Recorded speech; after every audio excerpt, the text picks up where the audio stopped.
अस्सलाम वालेकुम, कैसे हैं स्टूडेंट आप। मैं हूं आपका टीचर गुलाम मोइनुद्दीन। आज का बेटा जो हमारा टॉपिक है वो है iron and steel industry in Pakistan. अब बेटा iron and steel industry in Pakistan जो है वो आज पढ़ेंगे। इस जो है वो लेक्चर को स्टार्ट करने से पहले हम इस लेक्चर का जो आगाज़ है अल्लाह ताला के बबरकत नाम से करते हैं। बिस्मिल्लाहिर्रहमानिर्रहीम। सबसे पहले तो बेटा पाकिस्तान का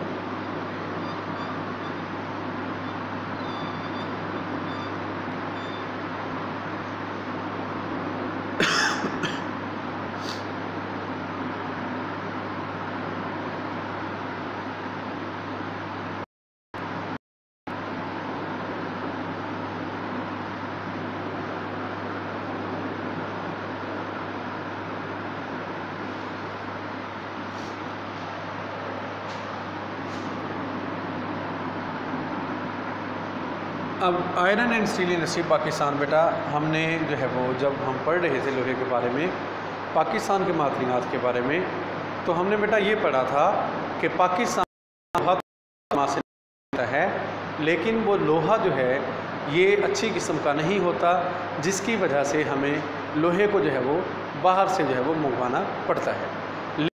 अब इस सनत को जो है वो यानी कि स्टील इंडस्ट्री जो है वो पाकिस्तान में कराची के मुकाम में जो है वो लगाई गई है, जो कि बहुत बड़ी जो है वो इंडस्ट्री है।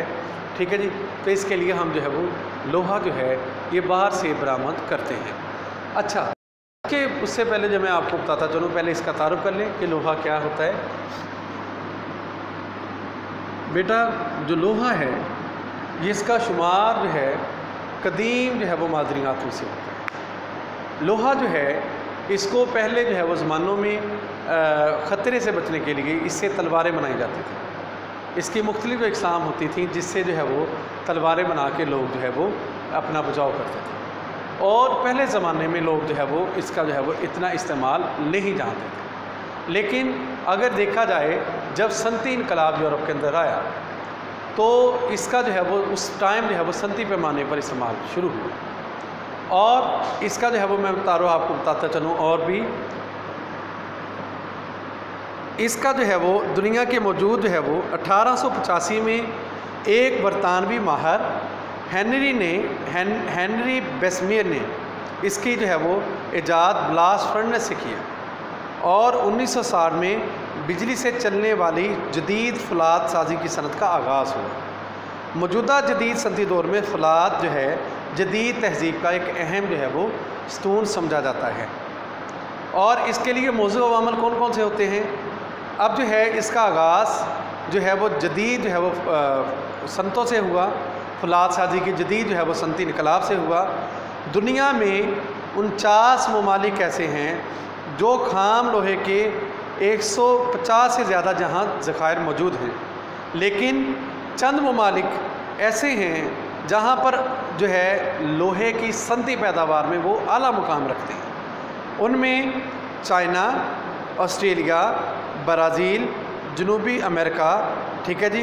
तो ये जो है वो अपने पास वसीर ज़खायर रखते हैं, लेकिन जो सनती पैदावार कर रहे हैं, सनती तरीके से इस्तेमाल कर रहे हैं, उनमें जो है चाइना है, जापान है, USA है, इंडिया है, जनूबी कोरिया, जर्मनी, इटली वगैरह ज़्यादा नुमायाँ हैं। और इसके लिए दीगर अवामल का जो है वो जायज़ा लेना ज़रूरी है। सबसे पहले बेटा हम जो देखते हैं वो अगर इसके लिए मुआशी अवामल,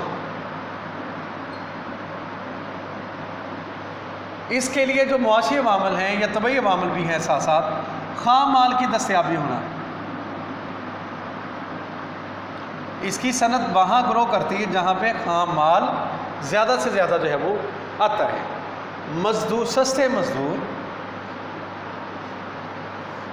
और तवानाई,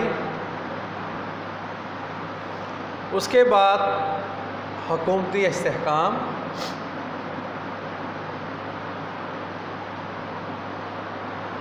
पानी का वाफर होना,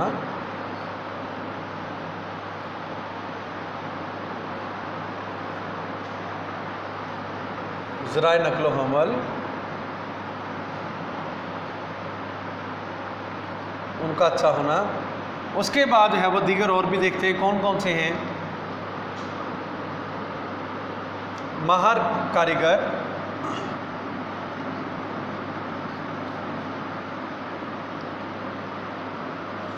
मार्कीर की वसअत,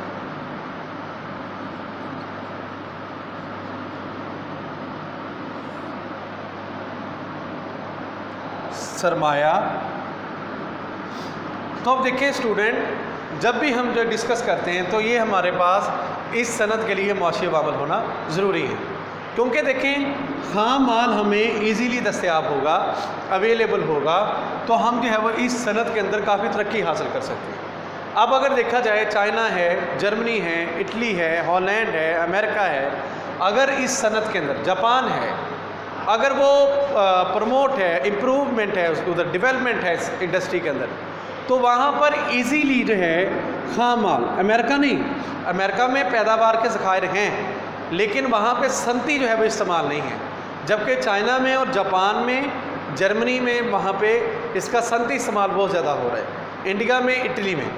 फिर उसके बाद आपके पास मज़दूर अच्छे और सस्ते होने चाहिए, उसके बाद तवानाई के ज़राए आपके पास मुकम्मल होने चाहिए, उसके बाद आपकी हुकूमत का जो है वह इस्तेहकाम, उसके बाद इस लोहे को जब पिघलाया जाता है उसको ठंडा करने के लिए आपके पास पानी जो है वो वाफिर मिकदार में, आपके पास जदीद जो है ज़राए नकलो हमल होने चाहिए, और उसके बाद आपके पास इस सनत के लिए माहिर जो है वो कारीगर होने चाहिए, और जहाँ पे आप जाकर प्रोडक्ट्स बना रहे हैं इस इंडस्ट्री में तो आपके पास मार्केट भी होनी चाहिए, उसके बाद आपके पास जो है वो सरमाया भी होना चाहिए।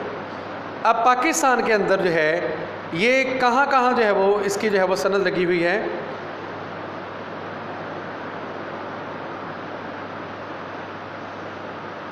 पाकिस्तान में पाकिस्तान मैकेनिकल जो है वो टूल फैक्ट्री है, ये सनद 1968 में बनाई गई और ये सनद जो है वो कराची में वाक़ है। ये ऑटोमेटिक पार्ट और इंजीनियरिंग के आलात वगैरह बनाती है। फिर उसके बाद पाकिस्तान में एक जो है वो बड़ी इंडस्ट्री काम कर रही है, हैवी फाउंड्री कम्प्लेक्स। ये सनद 1976 में वो बनाई गई, कायम की गई। ये सनद जो है वो टेक्सला के मुकाम पर चीन की मदद से बनाई गई है। ये ज़्यादातर रेलवे सिस्टम के जो है वो ज़रूरियात के मतलब उसके आलात वगैरह बनाती है और इसके अलावा बारीक मशीनरी के औजार वगैरह बनाती है। उसके बाद कराची के मुकाम पर एक जो है वो कराची शिप यार्ड वो इंडस्ट्री काम कर रही है लोहे पर लोहे और फलात से मुतल्लिका, यानी कि जो बहरी जहाज़ हैं उनके मुतल्लिका जो है वो आलात वगैरह जो है वो बनाए जाते हैं। और उसके बाद पाकिस्तान में एक जो है वो स्टील इंडस्ट्री है। स्टील इंडस्ट्री पाकिस्तान के अंदर जो है वो अच्छी तरह जो है वो पाकिस्तान की दीगर जो है वो ज़रूरियात को बना रही है। उसके बाद जो है पाकिस्तान के अंदर और भी मुकामात हैं, ठीक है जी। तो लिहाजा एक है गोरो क्रीक, ये ठट्ठा के करीब जो है गारो क्रेक के मुकाम पर ये लोहे और फौलाद की सनत कायम की गई है।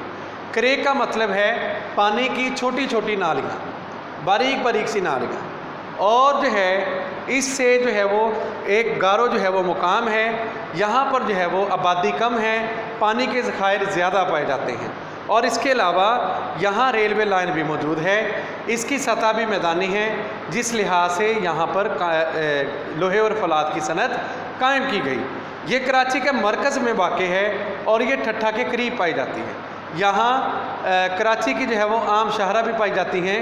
यहाँ जो है वो लोहे को चूने के पत्थर से साफ़ किया जाता है और बड़ी बड़ी जो है वो मशीनरियाँ बनाई जाती हैं। और पाकिस्तान में आपको मैं बताता चलूँ, जितनी भी ये चीज़ें बनाई जाती हैं ये लोहा बाहर से मंगवाया जाता है। उसके बाद हैवी मैकेनिकल कॉम्प्लेक्स है। ये सनद 1979 में जो है वो इसको लगाया गया। ये एक साल में तकरीबन 60,000 प्रोडक्ट बनाती है। इस फैक्ट्री में जो है वो फैक्ट्रियों की मशीनरी वगैरह बनाई जाती है, सीमेंट की फैक्ट्री की मशीनरी बनाई जाती है और बड़ी बड़ी क्रेनें जो है वो बनाई जाती हैं। उसके बाद बेटा मैं आपको जो है वो इसके बारे में बताया। आज मैं थोड़ा सा जो है वो इसके बारे में और बताना चाहूँगा। हमारे पास जो है इसको जो अगर इस सनत में मोहल्ले वकू ये बड़ी अहम जो है वो रखता है कुदरती अवामल में। उसके बाद है वसी ज़मीन की दस्तयाबी, और उसके बाद माशी निज़ाम, टैक्सों का निज़ाम,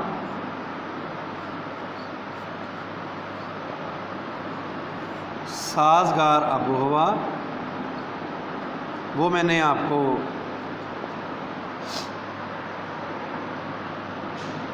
बंदरगाहों का क़याम,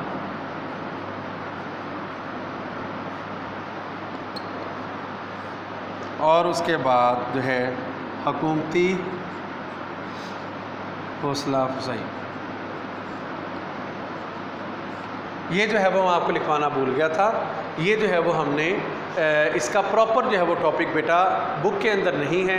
अगर बुक के अंदर है तो वो एक मखसूस पाकिस्तान जोग्राफ़ी की बुक आती है, लेकिन जो है वो इस टॉपिक को जो है वो प्रॉपरली जो है वो हमने ख़ुद जो है वो बनाकर आपके सामने पेश किया है। सबसे पहले मैंने आपको इसका तारुफ बताया कि तारुफ क्या है, फिर इसके बाद जो है वो दीगर जो है वो तबई और माशी अवामल, खाम माल की दस्तयाबी थी, सस्ते मजदूर, तवानाई, हुकूमती इस्तेहकाम, पानी की फरावानी, ठीक है, या वाफर होना, जदीद ज़राए नक़ल व हमल, माहर कारीगर, मार्केट की वसअत, सरमाया, और उसके बाद मोहल्ले वकू है, वसी ज़मीन की दस्तयाबी, ठीक है जी। मोहल्ले वकू अच्छा होना चाहिए ताकि जहाँ पर जो है वो आप इजीली आ जा सकें।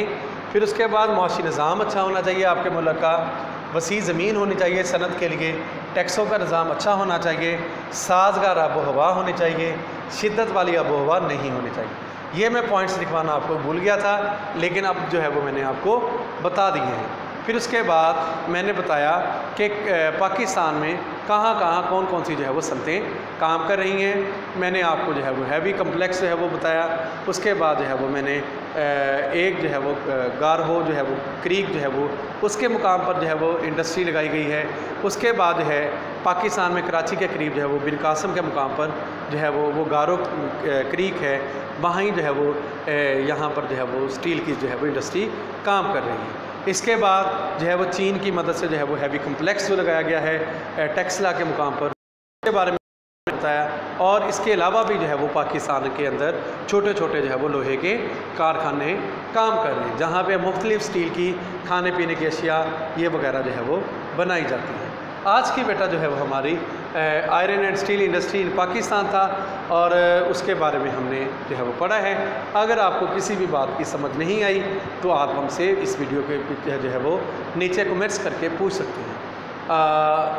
थोड़ी सी गड़बड़ हुई टॉपिक के अंदर, वो मैं थोड़े से पॉइंट जो है वो नहीं मिले, लेकिन वो दोबारा फिर ढूंढ कर जो है वो आपको मैंने लिखवाए हैं, ठीक है जी।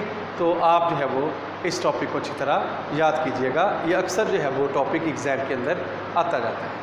अच्छा जी, अस्सलाम वालेकुम, मुझे इजाज़त दीजिएगा, अल्लाह हाफ़िज़।